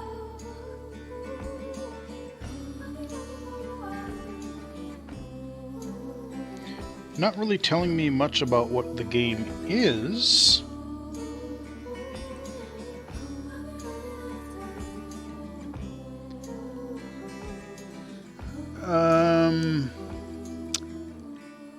I know that name. I think I've heard of that game before, but I'm not. The Longest Road on Earth launches on PC later this year. I don't know what Our next exactly game is it an is. open-world survival simulator that put PC gamers through hell. Specifically, Green Hell. Here's an exciting new announcement from the team at Creepy Jar. Okay, what that game? Oh, there's so many of these survival games now. Green Jar. Okay. Trying to figure out which one this is. Like I said, there's a gazillion of these survival games. And I just don't feel like I have the time to devote to them. I've tried one or two of them. But you really, I think, need friends and Can you survive a lot of time. hell? Find out when it comes to consoles in June this year. This next game starred in our Gamescom show and tasks 2 cooperative spies to break into top secret locations. Well, then it's a good thing I've partnered with Jill Valentine, huh? Master of unlocking. Here's the latest news for Operation Tango. Oh, the master of We got one unlocking. together. Hey, that's what I'm Oh talking dear, about. this is a recipe for disaster. Okay, live footage of a game. Oh, is this is one where like you have one person infiltrating and then one person like on the computer trying to guide them, I think. There's another game that's out already that's like this. So I'm gonna need you to suck it up, Buttercup, and put that passcode in. Okay. Your infiltration begins on consoles and PC on June 1st. Coming up next, we take a trip into one of the deadly gauntlets of Oddworld Soulstorm, as series creator Lorne Lanning shows Okay, us more what's of in this one. store We in yeah, we Abe's saw latest this adventure. one during was the PlayStation event, I think, a couple weeks Hi, I'm ago. Lorne Lanning, co-founder and creator of Oddworld, and I'm excited to be here at Future Games Show to bring you this abridged playthrough from Oddworld Soulstorm. At this point in the game, we're on a mission to hijack a train that we're told is at Fat Station. And so with each level, you get an introduction, usually of your goal happening in the background, and now we settle down to where Abe just entered into the scene. And now he needs to get to the Fat Station to hijack a train, and that should be up ahead. And now he's got a little bit of a journey through the world to get there. Yeah, it's kind of an interesting Now you're 2.5D. approaching, you see a train in the distance pulling in, and now you're approaching the Fat Station. So now you knew you had to reach the Fat Station, and there's a train, and you know you got to hijack a train, but you're going to have to get through the Fat Station first. And this is a lot of where we wanted more of the story telling us through the 2.9D camera. Oh yeah, 2.9D. I was trying to remember what he called it. Feels more Yeah, cinematic. it's not 2.5, it's And here you get an overall look 2.9D. in there. This is the tanks and the whole area we're going to have to get through. And now you're dealing with snipers. Ugh. You're running across steam vents. And I'm going to go down here. Yeah, this looks like one of those games that I would just be absolute terrible at. Like, it might be fun to watch, but That you wouldn't normally see where you can go. I was never. I tried one of the Abe games on the PlayStation. I don't remember if it was Exodus or We still got to get to the Odyssey, but I was not good at them, so So we can get to the train I'll probably end up passing on this one. and then catch up with our buddies. But it looks neat. The trellis area.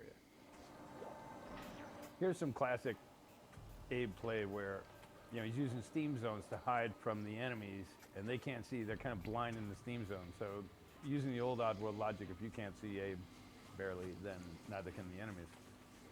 And this was a way that you could have traversed to get past this slick. Okay. But if you use if you crafted up some inventory to this point, this would have been a stealth approach with no killing happening.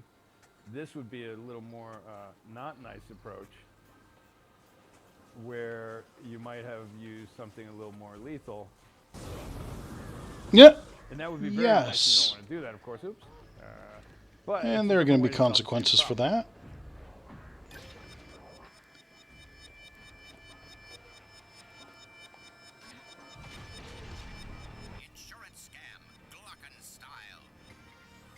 Okay. And along the way, we're hearing radio broadcasts that are telling us, filling us more in on the backstory, the propaganda of the world, what they're telling the common people versus what you know is actually happening in the game.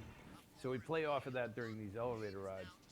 And if you pay attention to them, you get a little more data on the backstory and what's happening in the world. We're getting now to the pump area. Ooh, There's all these sorry, more guys. physical challenges where there's Mudokons you're going to have to get in Been a busy through the day. pump all the way up to the train way above. This does look really cool. I just know I'd be bad at it. So now this is like Some a stuff might be a little tower harder to see. You're gonna get It's more Mudokons detailed, go but through here with you. again, And it's one of try those not to get 'em killed. kind of one of those cases where, like, you know, graphic fidelity can kind of work against you if you have low vision in some cases, because it looks good, but When these cables are pulled and activated, you'll see the kind of pulse makes run. things a little harder to So it really see. helped with people understanding what the problem, the puzzles were here. In cases like this, so you're getting more and more Mudokons following you through more and more dangerous conditions. And they're stacking up more and more, and the more you get, the easier it is to get lots of them more killed. Even though you Ooh. shouldn't. Come on, go, go, go, go. Okay. And killing them, of course, is not the best karma.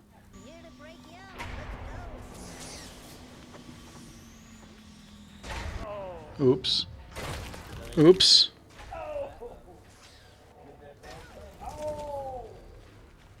Hmm. Yeah, they're showing this one for quite a while. out there with, what, one survivor. He gets rescued.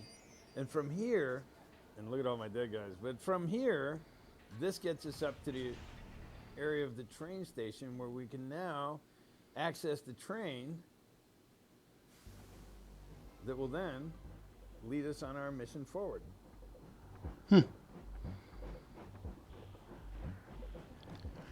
It's a neat looking game, but yeah, like 2D action platformer, Lemmings-esque. Oddworld Soulstorm is coming to the PS5, PS4, and the Epic Games Store April 6th. Oh, that's pre-purchase the game now on the Epic Games like Store. 2 weeks away. PlayStation 5, PS Plus members will be able to download the game at no extra Oh, cost. I forgot about that. Yeah. Oddworld Soulstorm is coming to PC, PS4, and PS5 on April 6th. First revealed at the Future Game Show last June, Serial Cleaners builds on the hit crime scene clean 'em up with 4 distinct cleaners and 4 distinct styles. Okay, I think they had a serial cleaner. Now it's cleaners. I think I remember seeing a quick look of this at one point, or the older one on Giant Bomb.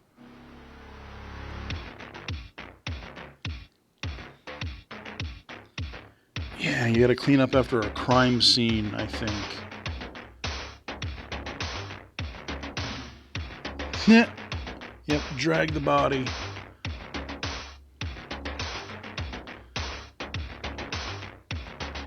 Kind of reminds me of Moving Out, but a lot more bloody.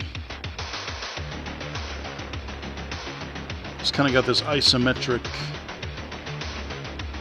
look to it. Yep, Serial Cleaners.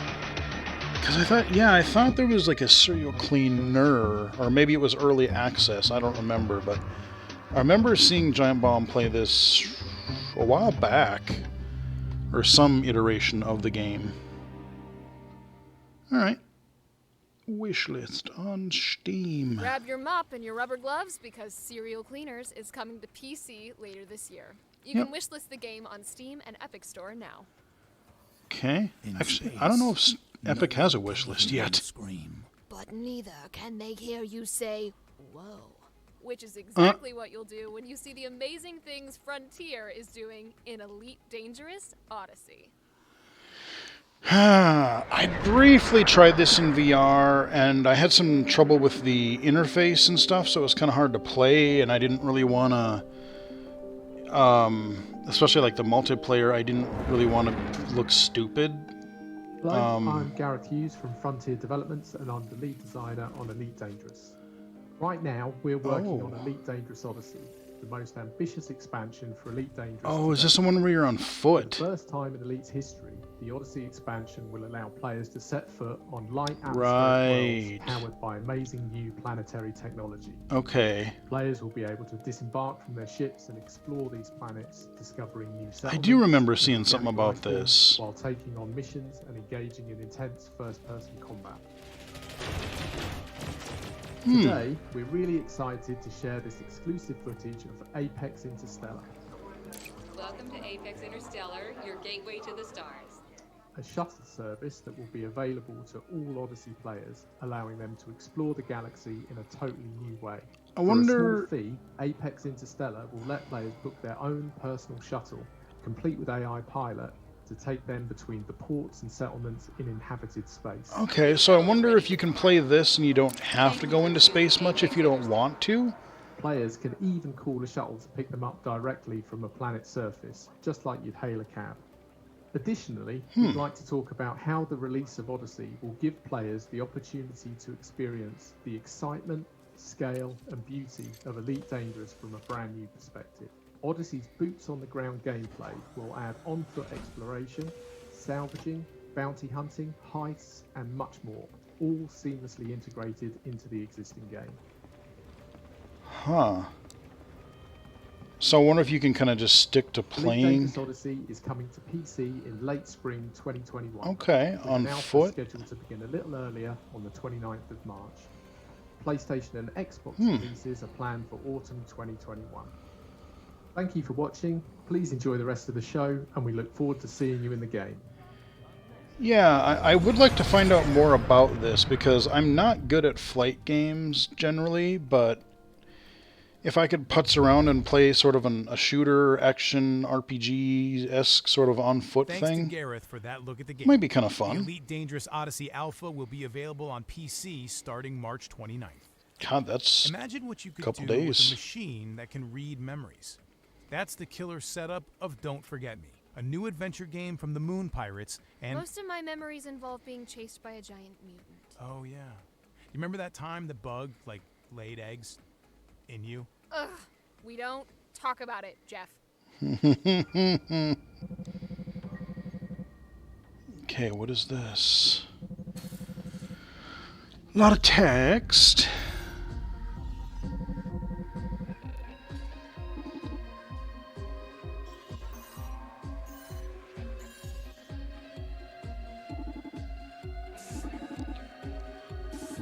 Yeah, and the text boxes they're all over the screen, which I kind of don't like, because if you're trying to concentrate on seeing one area, and then they just oh, I mean, it makes sense, okay, you got this character over on the left, you got another character on the right, or wherever, but I don't know.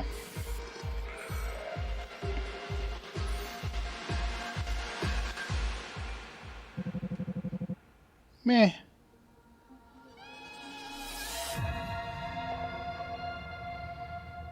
Not sure about that one. Don't Forget Me launches on PC later this year. Probably wrapping up here pretty Next quick. Up, let's look at 2 new titles from movie games. The Polish studio is teaming up with Platige Image, who are famous for their work on Ubisoft and Sega CGI movies. Look out for more info on that in the summer. And here's what movie games are working on right now. Okay. 98 Fahrenheit. 111.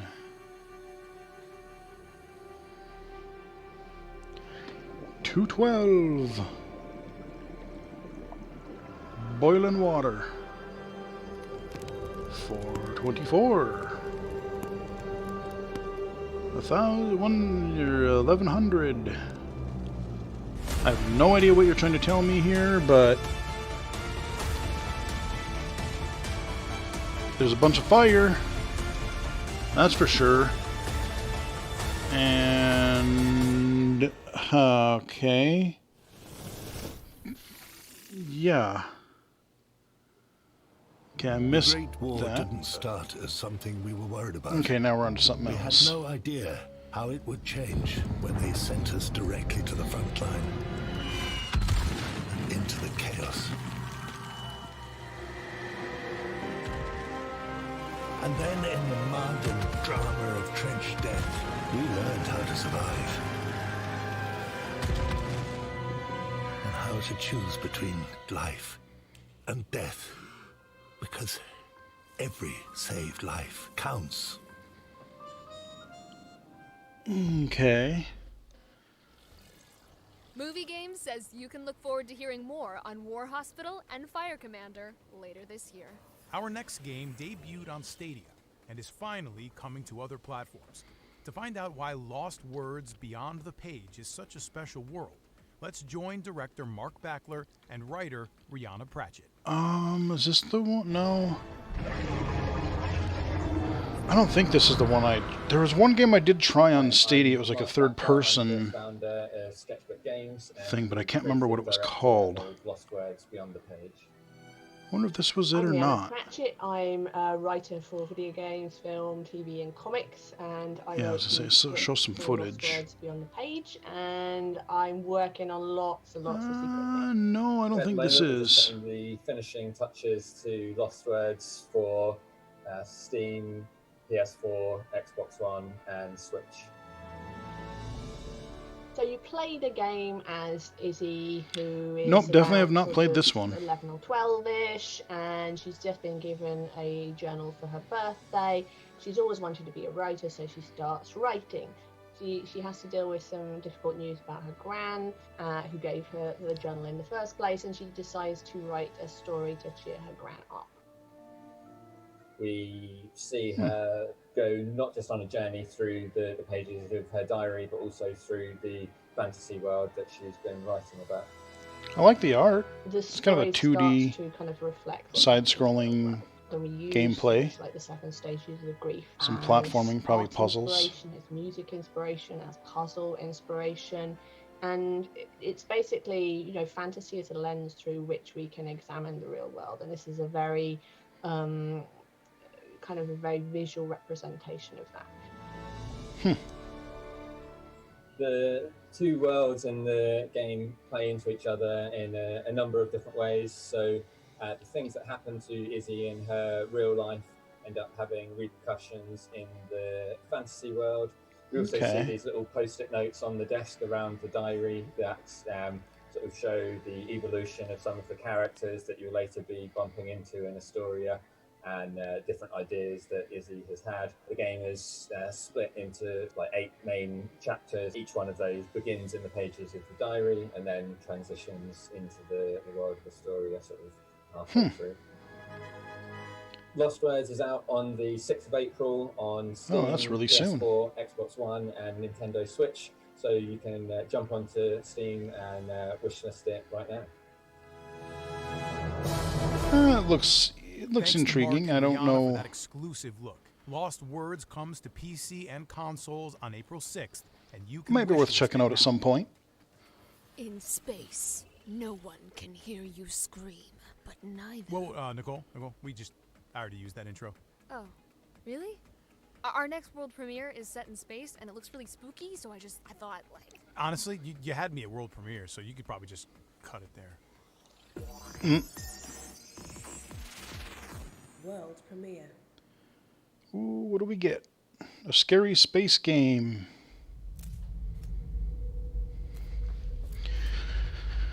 What will this be? In the second era of the human empire, sonic matter was discovered in the galaxy of Neteron. It was here that humans decided to build the Metal Mother facility to harvest the sonic matter, the most precious element in the universe.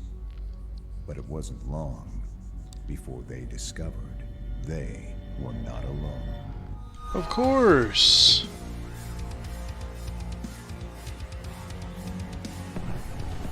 Ooh.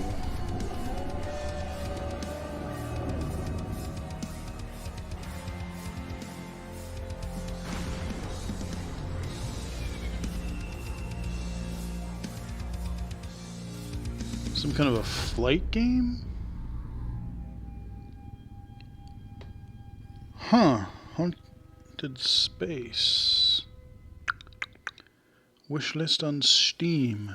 That was our first look at Haunted Space. Space, coming to yeah. PC, PS5, and Xbox Series X and S sometime in the future. Nah. So it'll be a while. One Steam review describes our next game as Reservoir Dogs with more falling over. Well, I guess I'd be Mr. Interested. Okay. It's time for guns, cars, and double-crossing galore in Cryptic Sea's truly unique Sub Rosa. Never heard of this one. Oh, Devolver Digital, okay. Well, we know that it's going to be goofy because Devolver makes some weird shit. Or they publish some weird stuff. Yep, you eat your burger.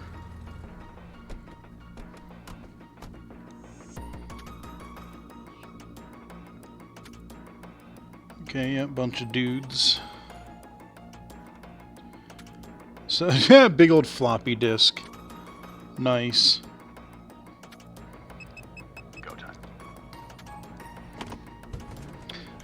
I like the look of it. I just want to know what the hell kind of style gameplay it is. Is it like overhead or... Okay, briefcase. Looks like some guns and some money. And yeah, I see where they're going with the Reservoir Dogs vibe. Makes sense. Okay, show some gameplay. I want to know what the hell we're doing in this game. Yeah, it's very simple, like shaded gameplay, almost like cel-shaded. But everything is all movie right now. It's not... It's all cutscene. Oh, there goes the disc.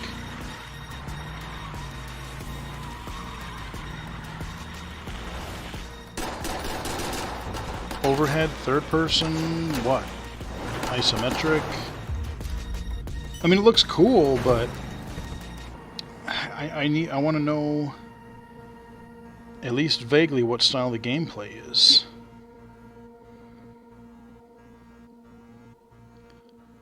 Okay, I guess we don't get to find out. We're pleased to confirm that Sub Rosa is available right now through Steam Early Access. So you can start building your criminal empire today. Huh. Okay. I hope you have your hankies ready as we return to one of the most emotional game series of recent years. Please welcome Zach Garris, Chief Creative Officer of Deck 9 Games, to give us a new look around Haven Springs. They're definitely hiding something. Oh, these are from the Life is I am Strange Zach guys, I Garris. think. I am the Chief Creative Officer at Deck 9 Games and the Game Director of Life is Strange True Yep. Colors. It's a brand new adventure in the Life is Strange universe. Coming off the heels of Making Before the Storm, we wanted to explore, who we are as storytellers and what the franchise has to offer fans with new characters. And Yeah, they just showed this a little bit at the Square Enix thing last week. What do you think? I love it. So in Life is Strange True Colors, you play as Alex Chen. Alex is a young woman who's just left the foster care system. She's had a very difficult childhood, but she's also now about to start something new, be out on her own and reunite with her older brother. Alex is not like other people though. Alex has a supernatural sensitivity to the emotional states of others. And it's not just the ability to read or be aware of other people's emotions. If people around her are feeling rage or Right, grief yep, that's her kind of special or power. terror, the emotion overwhelms. Because I guess Alex. that's the Life is Strange deal. It gives her an empathic connection with that person. It gives her insight. It is into about what's story, but they motivating do want to include these whatever that powers person for might be each going through. major Up until this game. point in her life, this has been a curse. This has alienated her from others. This has led to behavior people around her don't understand and probably mostly condemn. Welcome to Haven. For Life is Strange True Colors, we wanted to explore having more agency given to the player in terms of where they go, who they interact with, and the ownership that they can take over the story and over Alex's engagement with that town. And so we have built out a larger space than you typically see in a Life is Strange game. Okay. And I think we're very excited about the outcome and the result. Alex, right? I like the look of it. One of the most exciting components to Life is Strange True Colors is that Steph returns as a character. She was someone we discovered while making Before the Storm, a character that became a fan favorite. We wanted to really take that character and do much more with her. And partly it's a desire to continue to honor the depth and richness of the universe overall, that this is an interconnected place. And That's an interesting thing where characters from other adventures. I guess everybody in this world has superpowers, or a bunch of people do, is or its weird abilities. breadth, its depth, its potential, new stories, different walks of life. We're really shifting the franchise into more of an anthology series. And so rather than order the titles sequentially when they're not actually sequels necessarily, it made more sense to name each game according to what that story is and how that story is sort of participating in that larger universe. True Colors just fits for what Alex Chen's story becomes. I'm glad you Fair. met. Is this dude my best friend? And this dude hands me the best beers? When it comes to romance, Life is Strange True Colors offers players more choice than they have experienced in a Life is Strange game to date. And we're proud of that. I think we're excited about the kinds of relationships that you can develop throughout the whole town, and in particular, the relationships that you can have with both Ryan and Steph, who are integral to the storyline and in the shape of how the player chooses to engage with them in that story can become sort of romantic interest for Alex. Life is Strange True Colors will be available in September on current and next-gen consoles and PC. Yeah, and so interestingly, the other thing about this is that it's not. It's all going to come out as one game, so we don't have to wait. For next-gen consoles. But they are going to have little episodic breaks you 5 years can ago, pause in developers there. LKA wowed us with their psychological horror, The Town of Light. But if you want to binge it, you can. They return with an all-new next-gen psychological thriller. Are Damn. you ready for Martha is Dead? I don't know. Yeah, they said this would be about an hour, but Will you tell me a bedtime story? Not tonight. of quite a lot of games. I mean, they said it would be like, what, 37 games? We should have been there. Not her. Alright, we're going to get a dark vibe here. Okay. I mean, the title alone kind of gives it away of like, okay, first person it looks like. Excuse me. You have another daughter, no? The one who is living, remember? What do you say, Okay, dark room. Developing photos. Is everything okay? I wonder how puzzly this will be. I would like to learn more. I like how she's upside down. Just an interesting... Martha is Dead, published by Wired Productions, comes to PS5, Xbox Series S and X, and PC in 2021. Okay, later this year. Do you ever hopefully. look at the state of modern civilization and think, God, I could do so much better than this? Yeah. I mean, have you seen 2021? Well, time to put your money Yeah. where your mouth is in Amplitude Studios' historical strategy epic, Humankind. I won't even say anything because, yeah, 2020, 2021, it's getting better, but it's been a hell of a train wreck in a lot of ways. A genre we love so much. In Humankind, you have one main innovation, which is the ability to create your own civilization out of 60 different cultures. The idea is that we give the player these historically accurate bricks, and they go and build whatever story they want to.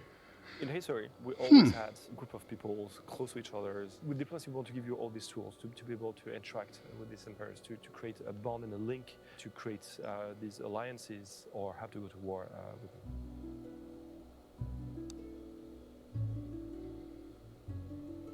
What was really important for Diplomacy was the stories that players would tell each other. If you look at, say, the First World War, what happened, it wasn't a direct engagement immediately. There was a lot of people getting roped in, alliances playing off against each other, negotiations. So, in order to be historically authentic... Probably a lot of tiny icons and a whole bunch of text interfaces, so don't know how accessible this game is gonna be. We want things to feel, nicely immediate.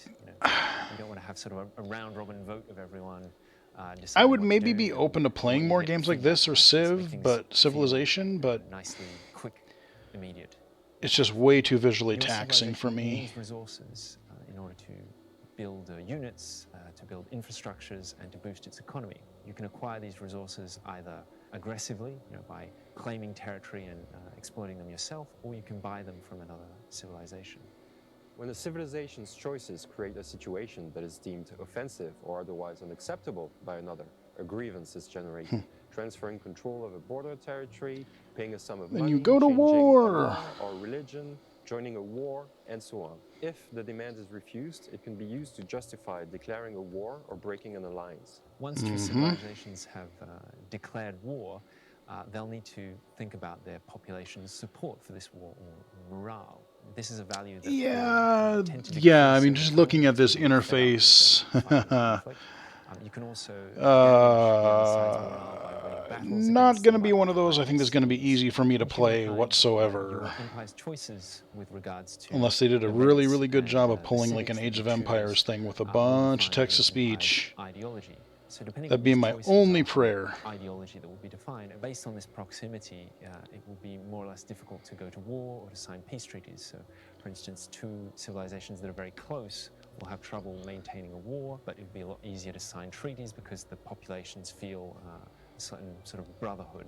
In the Diplomacy of Humankind, the possibilities are endless. You want to create a culture that will attract the sympathy of all these other empires? Will you be feared by your neighbors? It's up to you to decide how you will mark history as a leader. I said it'd be an interesting system to play with, but these games, there's just so much user interface to these that just makes it so visually tiring to play that I can't generally get into titles like that. Okay, that one I can't wait to get my hands on. What have we got coming up next, Nicole? Our next game was the breakout star of last month's PlayStation State of Play. To tell us more about the limb-snapping kung fu combat of Sifu, please welcome developers Slowclap. Okay, this I do want to learn more about because I think some of what we saw was gameplay, but I don't quite understand what's going on. This looks cool as hell, though. Pierre. I'm from Slow Clap Studio, an independent game studio based in Paris, France. In Sifu, you play the role of a young Kung Fu student who is on a path for revenge after his whole family was assassinated by a squad of 5 mysterious assassins. And you will be on the hunt for the assassins of your family through 5 main environments. And as you move through these levels, you will have to use every tool at this your looks so disposal, cool. whether it's your Kung Fu skills or everything that's in the environment to survive and prevail in dangerous combat situations. So you may have seen our real trailer in the recent State of Play. Sure did. Today we're excited to share some more information about the game regarding combat. As you progress through the game, you'll encounter 5 bosses who are please all do share more. to you and who are basically Tell me when I can get my assassins hands on of this your thing, family. because These 5 bosses have been inspired by Kung Fu values and the 5 elements of Chinese mythology. So this is wood, fire. it's like a 3D beat 'em up, hopefully done right.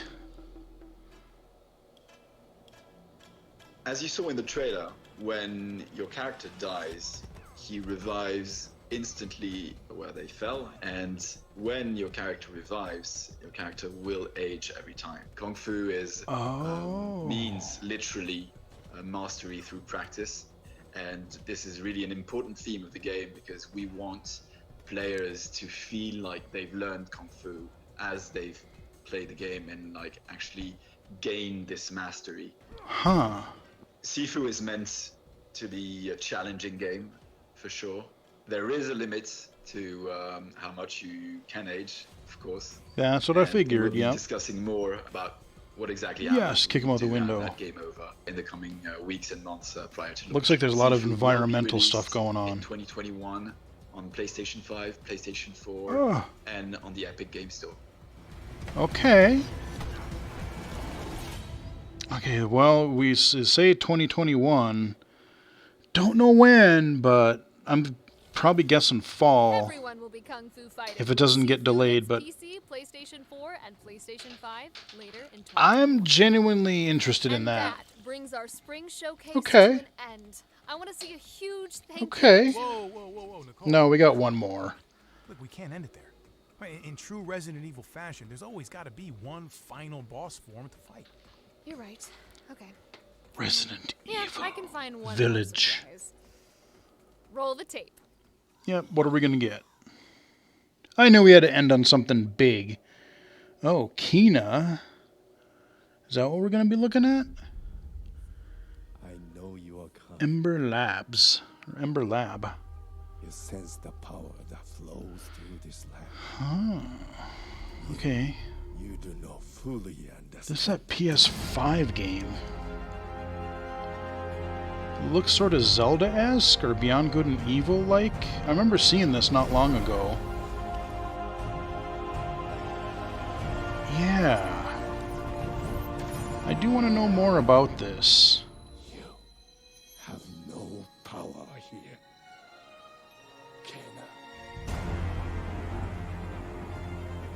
Yeah, I remember... Yeah, okay, I remember seeing those little weird Ewok-looking things or whatever. Yeah, so this is the same trailer that we saw... Was it the Square thing? Or I don't remember where I saw it. Or no, this was a State of Play, I think I saw this here. That's where we saw it. But I wonder if they're going to show anything else, because we've seen this already. This was in the State of Play. I mean, it looks good, don't get me wrong. But...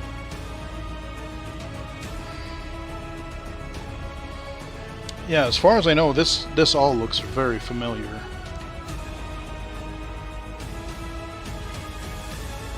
It looks neat. Some exploration, some range, some melee combat. Yeah, look at all those little dudes. I remember commenting, it was like, oh, are we going to have like Pikmin kind of deal? Like little horde of minions to command? So are we just going to get the trailer, or are they going to say, oh, by the way, here's a more explanation? Because I've seen some presentations do that. Oh, I didn't get to see when it was. August. Wraps up our show. I want to thank everybody for tuning in and watching. Yeah, it would have been better if we hadn't seen it already. Very special thank you to the amazing developers who helped make this happen. You can head over to the Future Game Show page on Steam to add your favorite games from today's show to your wish list. And don't forget to check out GamesRadar.com for all of your news, guides, and features. I'm Jeff Shine. And I'm Nicole Tompkins. And this has been the third Future Game Show. Alrighty. Well, probably get a little final montage here, but as we wrap up the stream, I mean, it was a solid showing overall. There weren't too many games that, I mean, there's several that I'm interested in playing, absolutely, but there wasn't anything that was like immediately, oh my god, this looks amazing. But, you know, everything looked pretty high quality. There were definitely a few, you know, like I said, I'm really interested in that Sifu game. That crazy platformer thing, that co-op platformer, that Quantum Error, that shooter. I really want to know more about that. So, I mean, there's a handful of, there's a handful of games. I mean, Back 4 Blood, obviously. Looking forward to the final thing of that. But yeah, there wasn't really that one thing that was like, oh my god, yes, finally. But, you know, we're probably going to see more of those, like, WoW-type events later this, later this year. Like I said, right before this thing started, I'm trying to remember, I know that they said there was going to be some sort of E3 thing. I don't know how many companies took them up on that. Jeff Keighley's going to have his spiel. I do hope that things are consolidated into a more focused summer of gaming, if you will, just because, you know, we had things from like June, July, August. I think there was one or two in September. So it just got to be so much to keep track of. And if we can even concentrate that even into 1 month, you know, 1 month would be easier than a whole bunch of events over the summer. But, you know, I'm hopefully we'll have to find out in the next month and a half or so what's going to be going on this summer. But there you go. That is the Future Games Show 2021. I will put this up on the channel, probably preempt some of those final mixer streams. We've got like, I think 4 left. Riley is not in any of them because that is after she left. So just be me again flying solo in these, but I will probably put this one up on Monday, and then I don't know if I'm going to, because it's really during work time tomorrow where Microsoft is going to have their indie event. I do want to look at those because I really want to know like what's going to come to Game Pass and some of the indie stuff. I don't know how many repeats we're going to get from things that we saw at Sony or today. I'm still debating whether I'm going to stream that or not. But I might. You never know. So anyway, hope you guys enjoy this however you watch it. But you can follow me on Twitter at BGFH79, here on Twitch, twitch.tv/illegally-cited, illegally-cited.com, and of course on YouTube, youtube.com/illegally-cited. So until next time, I'll chat with you guys again later.